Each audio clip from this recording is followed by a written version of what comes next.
Bonjour à toutes et à tous et merci de votre fidélité.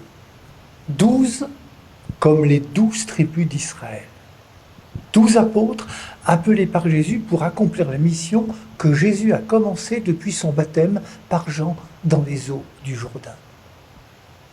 Le pouvoir que Jésus leur confie n'est pas différent du sien, mais la continuité de la mission même de Jésus.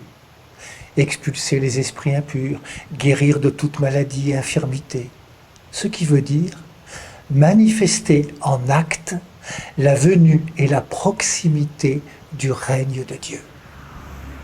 Le cœur de la mission, avant d'être manifesté dans des actes, c'est notre attachement à Jésus.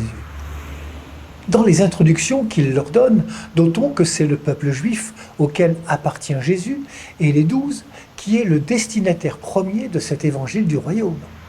Il faudra attendre la fin du ministère de Jésus, sa passion et sa résurrection pour que l'évangile s'ouvre à toutes les nations.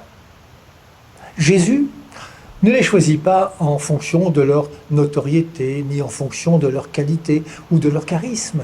Il les choisit seulement pour travailler avec lui. Ces apôtres ont même montré à plusieurs occasions leur faiblesse et leur maladresse.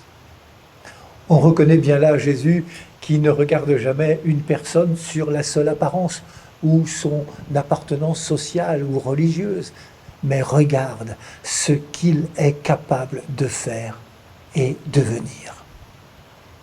Leur point commun à ces apôtres, c'est d'avoir accepté d'être apôtres, c'est-à-dire messagers, envoyés.